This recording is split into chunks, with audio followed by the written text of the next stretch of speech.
B. Collins. Peter B. Collins, News and Comment. It's Tuesday, October 30th, 2018. And Donald Trump pulled a change-up today. We were told the big announcement was going to be that he is sealing the southern border with military troops and denying entry to anyone from targeted nations like Guatemala, Honduras, El Salvador. But instead, he upped the ante and fed more catnip to the far-right immigration haters and immigrant haters in this country. And his latest stunt is to announce that using an executive order, he is going to end birthright citizenship. Now recall that it was just a little over a year ago that Donald Trump excoriated Barack Obama for using an executive order to implement the DACA program, providing relief to the so-called dreamers from deportation. And Trump just thought that was awful, just an abuse of presidential authority. And so he rescinded that program to create the first group of hostages. Actually, it was the second. The Muslim ban was the first hostage taking of his administration. Then it was the Dreamers. Then it was the family separation to take toddlers and use them as hostages. And now he is upping the ante. He wants to end those dreaded anchor babies. Now, Trump has been talking about this as an objective. And he has previously said that he believed, and he was accurate about this, that it would require a constitutional amendment to amend the 14th Amendment to end the birthright for children who were born in the United States. He wants to limit citizenship to the children of citizens. And he lies to make his point. We're the only country in the world where a person comes in and has a baby, and the baby's essentially a citizen of the United States for 85 years with all those benefits. It's ridiculous. It's ridiculous. And it has to end. But that claim of being the only country in the world? Well, he's only off by 30. Canada, Mexico, many others in the Western Hemisphere grant automatic birthright citizenship. Now, I believe that Trump is emboldened by the confirmation of Brett Kavanaugh, who has proven his deference to presidential authority and would provide the presumed fifth vote on the Supreme Court to uphold what is clearly an unconstitutional attempt by this president to change the Constitution. Now, the New York Times notes that this is part of a pattern. In recent weeks, he promised imminent action to grant a 10% tax cut for the middle class, and there is no legitimate path to achieve that. So we have to perceive this and treat it as simply campaign bullshit. Now, I haven't seen any legal scholars who claim that Trump can change the 14th Amendment without a constitutional amendment process. It can't even be done by the Congress, but that doesn't stop Lindsey Graham, who is trying to suck up to Trump, or is he trying to, I'm sorry, I won't go there, by introducing legislation that parallels Trump's proposal. Now, the only recent commentary about this came from Michael Anton, a former spokesman for Trump's National Security Council, and he wrote an op-ed in the Washington Post. Quote, the notion that simply being born within the geographical limits of the U.S. automatically confers U.S. citizenship is an absurdity, historically, constitutionally, philosophically, and practically. An executive order could specify to federal agencies that the children of non-citizens are not citizens. Now, this is simple projection. It's not based on actual legal precedent. We'll get into that in just a moment. It's based on an opinion. And there are plenty of right-wingers in this country who object to birthright citizenship. They deride the anchor babies who are brought here by pregnant women who will deliver them in public hospitals. And they just consider that to be a great evil incursion on their rights as an American citizen. And, of course, they ignore the history that the 14th Amendment came out of the dreadful Dred Scott decision.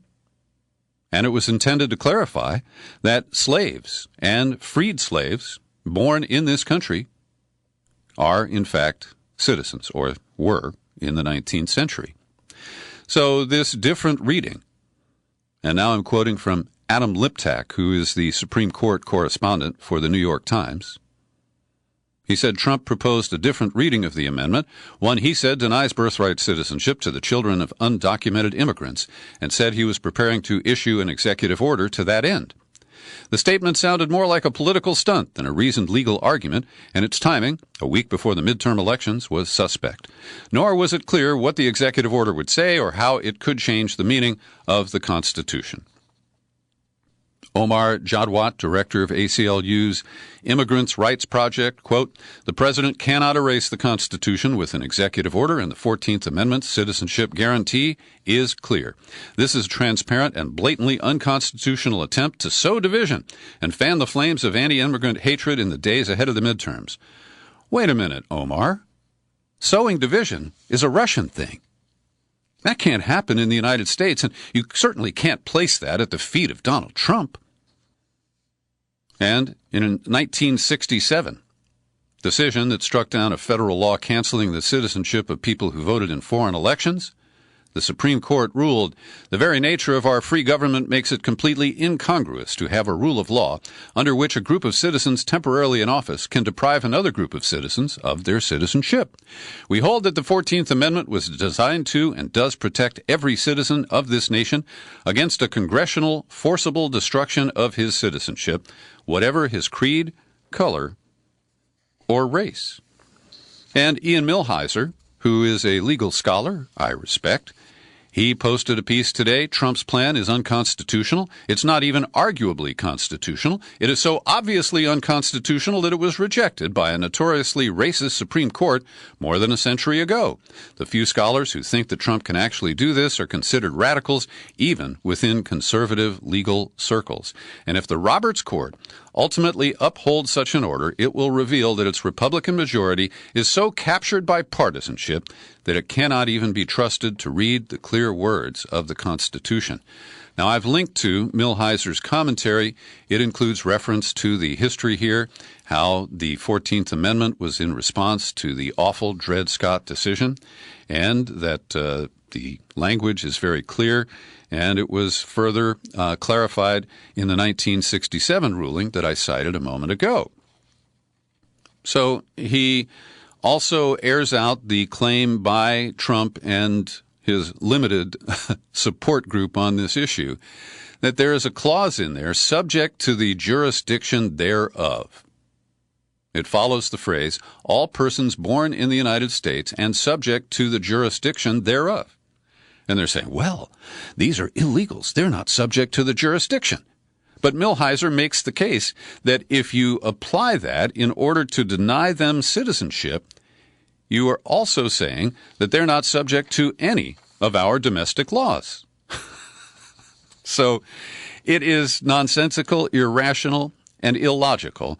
And the final point Millhiser makes is that Judge James Ho, who is a far-right judge appointed by Trump, he claims that all campaign contribution limits are unconstitutional.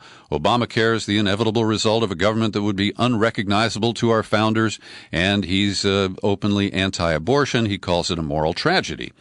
Well, James Ho, as far right as we can find, the plain meaning of the 14th Amendment is clear. He wrote in 2011, "A foreign national living in the U.S. is subject to the jurisdiction thereof because he is legally required to obey U.S. law." Now, to his credit, and I don't give any credit to Paul Ryan, he is a lame duck as Speaker of the House. He will be retiring to cash in as a lobbyist, I expect, at the end of the year. And he has been a real limp-wristed guy when it comes to Trump's excesses.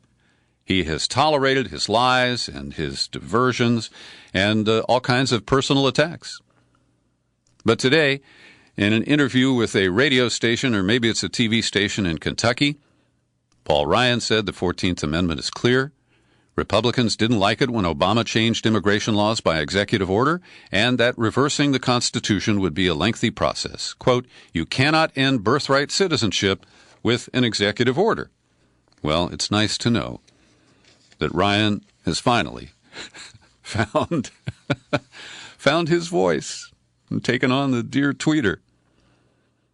And speaking of which, the guy with the serious Twitter addiction is ignoring the plaintive calls from many people, including the mayor of Pittsburgh, saying, "Don't come here now. We are concentrating on burying the dead, the 11 people killed at the Tree of Life on Saturday." And they're too polite to mention that Trump has at least indirect liability for triggering that gruesome event. But Trump insists he's going to go to Pittsburgh, and I'm sure he's there already. He brought Javanka, Crown Prince Jared Kushner, and his wife, Ivanka Trump. They are Orthodox Jews, and I suppose they will be the proverbial beard that Trump tries to use to soften his own lack of compassion, empathy, and his ignorance about his own role. Well, it's not ignorance, it's willful denial of his own role in the carnage that has occurred. Two Jewish groups had issued calls to Trump to back down from inflammatory rhetoric, and they basically said, "Don't come to Pittsburgh unless you repudiate your claim last week of being a nationalist." But the rabbi of one of the congregations that worships at the Tree of Life, Jeffrey Myers, said, "The president is always welcome. I'm a citizen. He's my president. He's certainly welcome." But the mayor of Pittsburgh, in a very diplomatic statement, said, "Our attention and focus is going to be on the victims' families. We do not have enough public safety officials to provide enough protection at the funerals and be able to draw attention to a potential presidential visit. If the president is looking to come to Pittsburgh, I would ask that he not do so while we are burying our dead." And that mayor, the county executive of Pittsburgh, the Senate Majority Leader McConnell, House Speaker Ryan, Chuck Schumer, the Senate Minority Leader, and House Minority Leader Nancy Pelosi all declined a White House invitation to join Trump in Pittsburgh. He says that he will plow in anyway and go visit the wounded and first responders at hospitals. And in an understatement, the Washington Post reports, ahead of his visit to Pittsburgh today, Trump and his top aides have struggled to balance their scorched earth campaign strategy with calls for national unity following last week's slaughter of 11 Jewish worshippers in a synagogue there. And that follows, of course, the pipe bomb accusations against SIOC in Florida.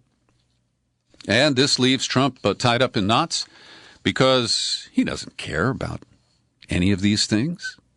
He only cares about his political game and trying to win as many Republican seats in the House and Senate as possible a week from today. And that obsession is clear. And the way he has played the victim, where the media has been unfair to him, we'll get to his whining on the shoulder of Laura Ingraham here in just a moment. But this guy watches too much TV, and it's clear that he gets really worked up when he doesn't like what he sees on the TV tube. Insiders at the White House say that Trump was upset by the degree to which the media focused on SIOC's support of him.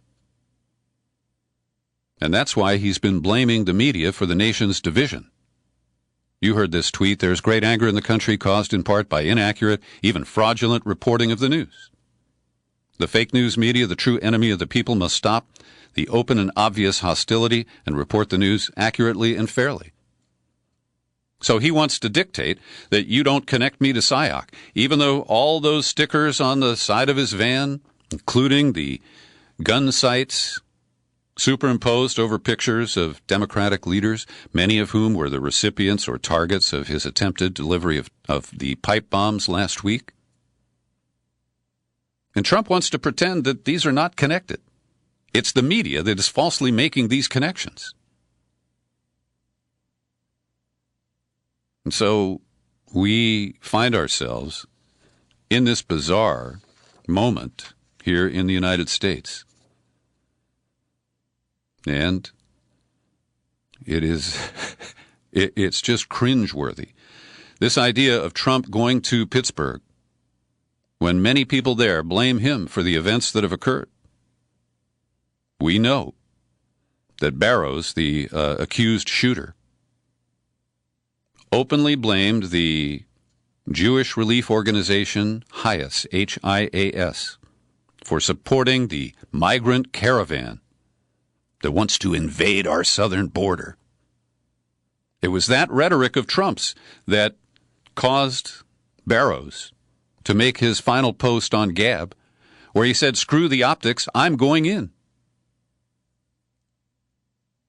And so for Trump to go to Pittsburgh and pretend to be compassionate, pretend to be trying to unify people, this is as grotesque as last week's photo op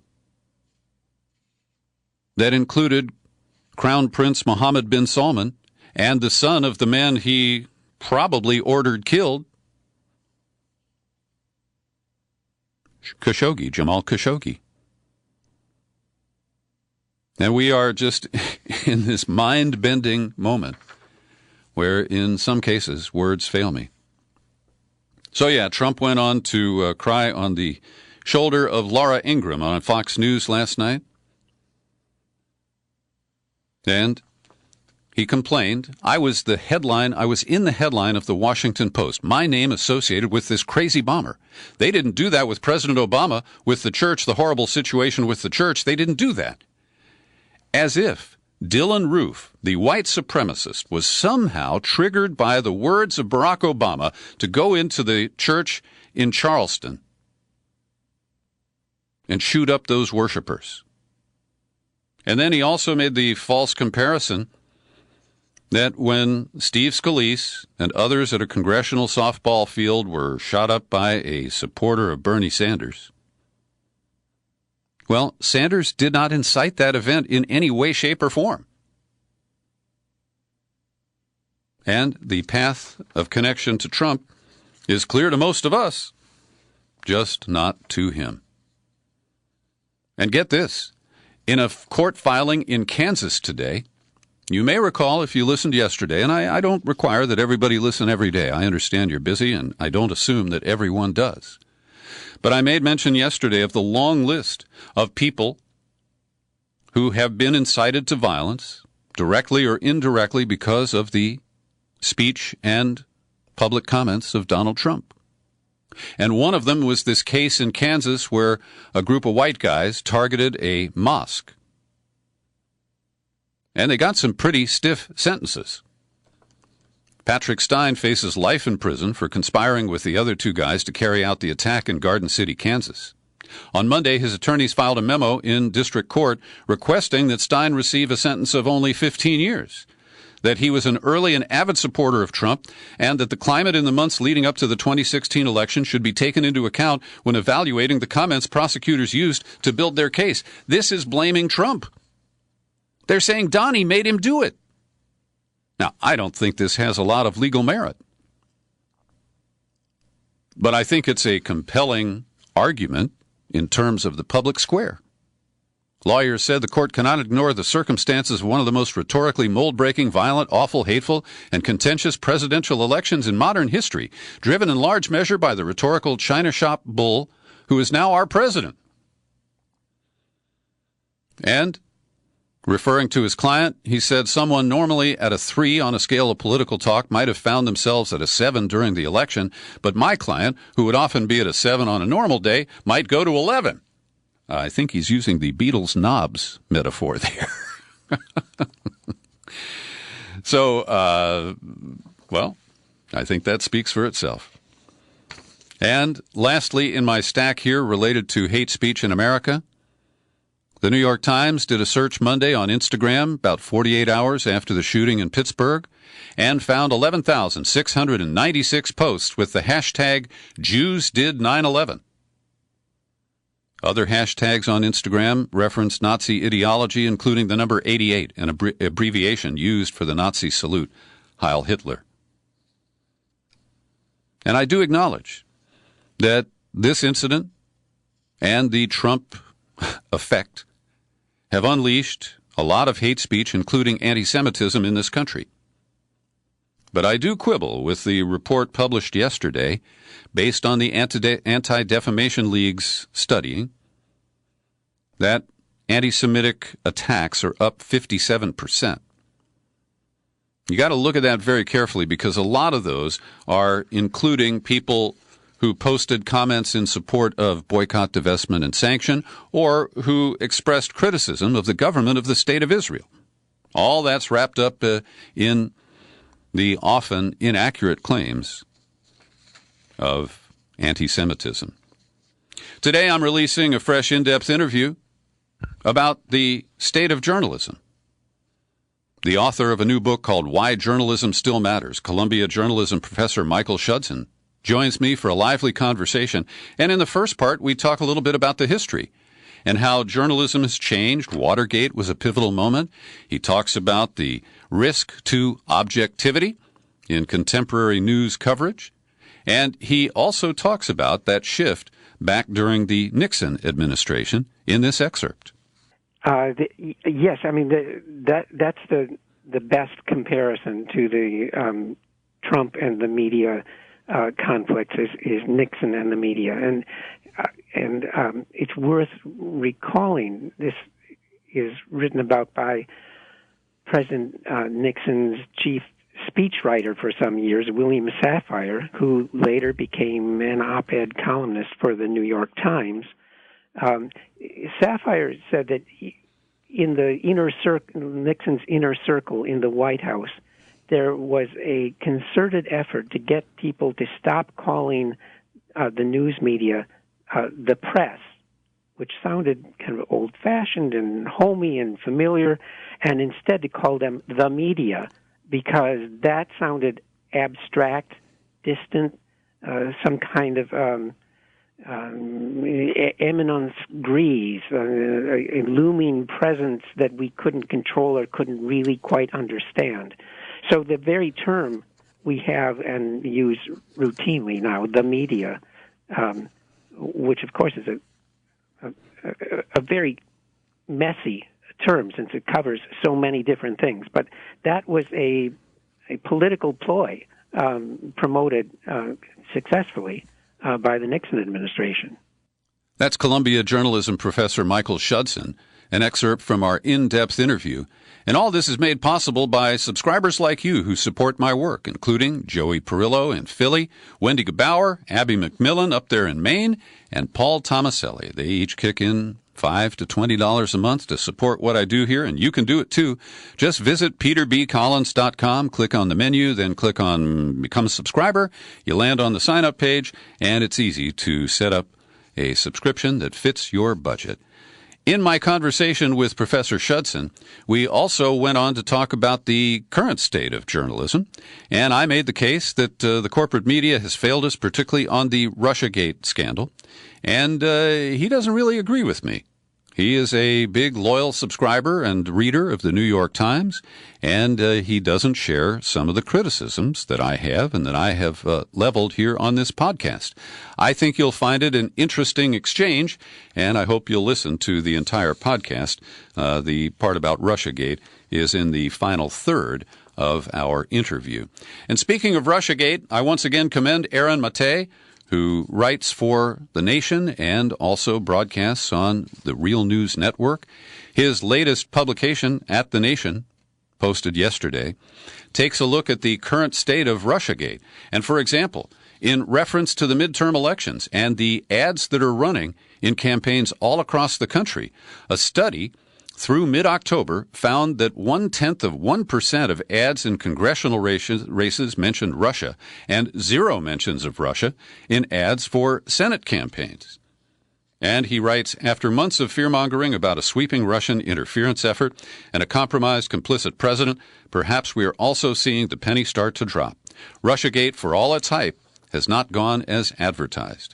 And he parallels some of the reporting that Gareth Porter shared with us in our in-depth interview in the past week or two regarding, when you carefully study both the indictments of Robert Mueller of Russians, the claims of meddling and influencing efforts to influence American public opinion, it really crumbles when you look closely at the figures. And when you note that the average Facebook reader only actually reads about 10% of the posts in his or her newsfeed. So it's a strong argument about the weak claims of Russiagate. And unfortunately, many media outlets are not really recognizing that they've been caught up in a kind of media swirl. And in some ways, they have fed their own bias to produce the kind of reporting that we have seen. Another quote from Mate: "The outlandish speculation is part of a wider trend that has fueled the Russiagate story from the start. This fixation has also meant that vital, even existential issues are thrown to the side, including major developments that contradict its underlying collusion narrative." And he refers to Trump's decision to pull out of the intermediate-range missile treaty with Russia. So I think that's an interesting piece. I hope you'll take a look. But over at BuzzFeed, they're still on red alert, looking for those pesky Ruskies who want to meddle in the midterms. Kevin Collier has a piece at BuzzFeed today where he says that the White House is not talking about, but Russia, they just assert Russia is meddling in the midterms. And they offer very weak evidence here, citing the case of the recent indictment of Elena Kushyanova. I'm sorry about that. That's a long Russian name. And Aaron Mate directly rebuts that in his piece that I just cited at The Nation, published yesterday. So it is amazing to me to see how certain media outlets are really devoted and, you might say, obsessed to the Russiagate narrative. Another piece at BuzzFeed takes on Twitter, which has just started a new page called Top Commentary, and they are taking a look at the midterm elections and kind of segregating posts there. But BuzzFeed says that the new midterms page revealed tweets from known conspiracy theorists, users promoting disinformation about candidates, and accounts with few followers, no profile photos, and low tweet counts, all signs of bot or spam accounts. Pure speculation. Let me read that to you again. Twitter's new midterms page revealed tweets from known conspiracy theorists. Okay. Are the tweets inaccurate? Or do you just tag somebody as a conspiracy theorist because they believe something that you don't agree with? Then users promoting disinformation about candidates. That is all too common a tactic, and it occurs in every media venue that political campaigns use. And then the speculation about accounts with few followers, no profile photos, and low tweet counts. It very well could be true, but that doesn't make it true just because it very well could be true. And just before I sat down to talk to you today, I got this email from Simon & Schuster telling me that Seth Abraham's Proof of Collusion has now been published, and there is a copy on its way to me. Proof of Collusion is the most comprehensive book on the subject. Drawing on his expertise as a criminal investigator, criminal defense attorney, Seth Abramson has used his exacting legal mind and forensic acumen to compile, organize, and analyze every piece of the Trump-Russia story. He's followed every strand of this complicated story, aggregating the work of the best investigative journalists and media outlets from around the world to connect the dots on Trump-Russia collusion. Only we don't have any evidence of collusion. By golly. And I have seen Seth's tweets on these topics over the last year or so. I can't wait for the book. Pepe Escobar, the Brazilian expatriate who travels the globe writing brilliant essays and covering the developments on an international basis, he took a look at his home nation with the election of Jair Bolsonaro. He says it is darkness at the break of tropical high noon. Brazil is a land torn apart. Former paratrooper Bolsonaro was elected with 55% of votes, yet a record 31 million votes were ruled absent or null and void. No less than 46 million Brazilians voted for the Workers' Party candidate, Fernando Haddad, a professor, former mayor of São Paulo. The key startling fact is that over 76 million Brazilians did not vote for Bolsonaro. And if I'm correct, I believe that voting is mandatory in Brazil. And that high level of people who were disqualified, 31 million votes, that's pretty astounding. Escobar writes, his ascension was facilitated by an unprecedented conjunction of toxic factors, massive social impact of crime in Brazil, leading to a widespread belief in violent repression as the only solution, the concerted rejection of the Workers' Party catalyzed by financial capital, rentiers, agribusiness, and oligarchic interests, an evangelical tsunami, a justice system historically favoring the upper classes and embedded in State Department-funded training of judges and prosecutors, including the notorious Sergio Moro, whose single-minded goal during the alleged anti-corruption car wash investigation was to send former President Lula da Silva to prison. He also notes the involvement of the NSA, as Ed Snowden revealed that Brazil was one of the most heavily surveilled countries by American intelligence.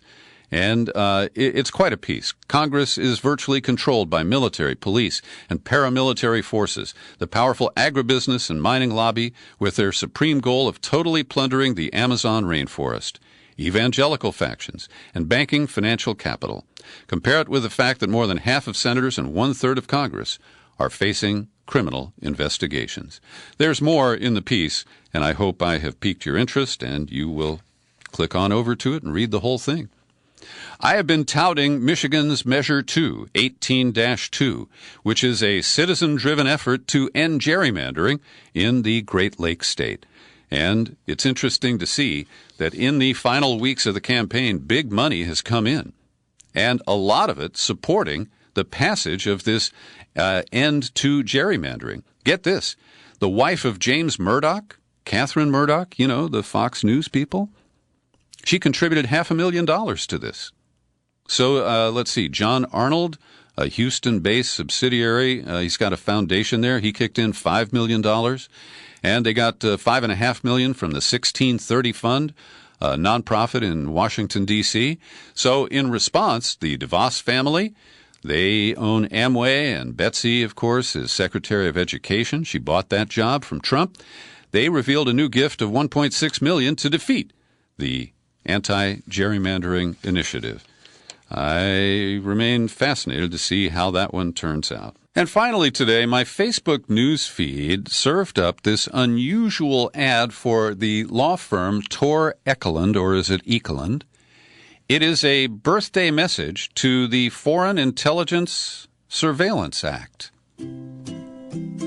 40 years ago, says the screen, the Foreign Intelligence Surveillance Act of 1978 was signed into law. And with FISA came FISC, the Foreign Intelligence Surveillance Court, a secret court. Its hearings are closed to the public.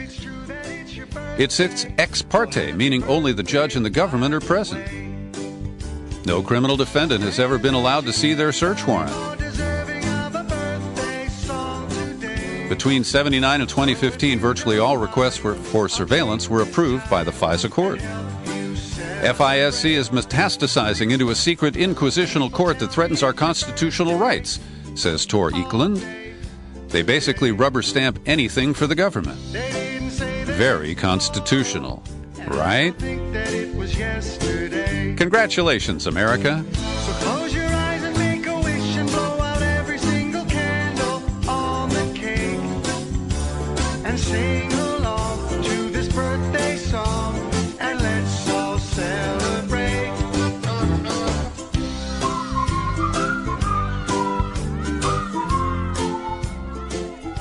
And it is slugged on YouTube as an attorney advertisement. I like that one more than any ad for a lawyer I've ever seen. Thanks for joining me today for my news and comment podcast. You're free to share it far and wide.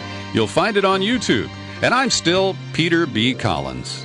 Happy trails to you until we meet again. Happy trails to you. Keep smiling.